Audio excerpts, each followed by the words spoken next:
ఒక కళ ప్రపంచాన్ని వణికిస్తుందా?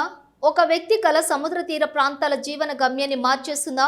ఇవే ఇప్పుడు ప్రపంచవ్యాప్తంగా చాలా మంది అడుగుతున్న ప్రశ్నలు. ఎందుకంటే ఆమె మళ్ళీ వచ్చిందండి. ఆమె జపాన్ బాబా వంగా అని పిలుస్తున్న మాయా మహిళ.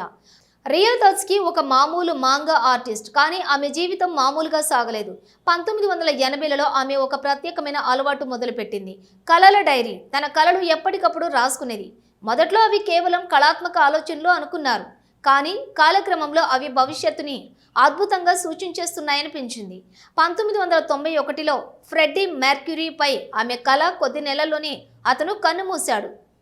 1995లో ఆమె భూకంపం కళ, అది అదే ఏడాది కోబే భూకంపంగా మారింది. 6000 మందికి పైగా ప్రాణాలు కోల్పోయారు. ఇలా కళలు ఒక్కొక్కటిగా నిజమవటం మొదలైంది. దీనిపై శాస్త్రవేత్తలు ఏమంటున్నారు?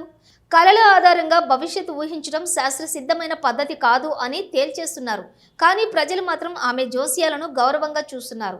అందుకే ఆమె 1999లో ద ఫ్యూచర్ ఐసా అనే మాంగా ప్రచురించగా అది వైరల్ అయింది. అందులో రాసిన 2011 సునామీ, డయానా మరణం, కోవిడ్ వైరస్ ఇవన్నీ ఆ కాలక్రమానికి దగ్గరగా నిజం కావడంతో ఆమెపై నమ్మకం పెరిగింది. ఇప్పుడు ఆమె కళ ఆధారంగా 2025 జూలైలో మెగా సునామీ వస్తుందా? ఇప్పుడు ఆమె మరోసారి హెచ్చరిస్తోంది. జూలై 2025లో భయంకరమైన ప్రకృతి వైపరీత్యం సంభవించబోతోంది. ఆమె కళలో ఏం కనిపించిందో తెలుసా? జపాన్కు దక్షిణంగా సముద్రం బుడగలతో ఉబుకుతోంది. గాలి బుడగలు ఎగిసిపడుతున్నాయి. పాదాల కిందే భూగర్భ అగ్నిపర్వతం పనిచేస్తోందా అనిపిస్తోంది. అంతేకాదు, ఆకృతి చూస్తే ఆ ప్రభావిత ప్రాంతం వజ్రాకారంలో ఉంది. జపాన్, తైవాన్, ఫిలిప్పీన్స్, ఇండోనేషియా అన్నీ ఆ పరిధిలోనే ఉన్నాయి. ఆమె మాటల్లో ఇది మెగా సునామీకి సంకేతం కావచ్చు అని చెప్పింది. ఇది భయం కలిగించే వార్తే, కానీ ఇదే సమయంలో జాగ్రత్త తీసుకునే అవకాశాన్ని కూడా ఇస్తోంది.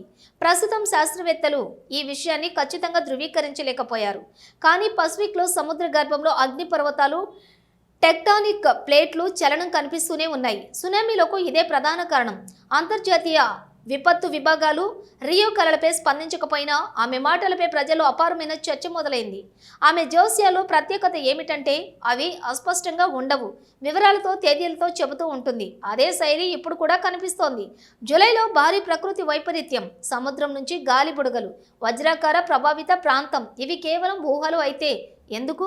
గతంలోని చాలా కళలు నిజమయ్యాయి. ఇది ఆలోచించాల్సిన విషయం. మన చేతుల్లో ఉన్నది ఒక్కటే, స్పష్టమైన అవగాహన. భయానికి గురవ్వాల్సిన అవసరం లేదు, కానీ సరైన సమాచారం తెలుసుకోవాలి. ప్రభుత్వాలు, శాస్త్రవేత్తలు ఎలాంటి హెచ్చరికలు ఇస్తున్నారో మానిటర్ చేయాలి.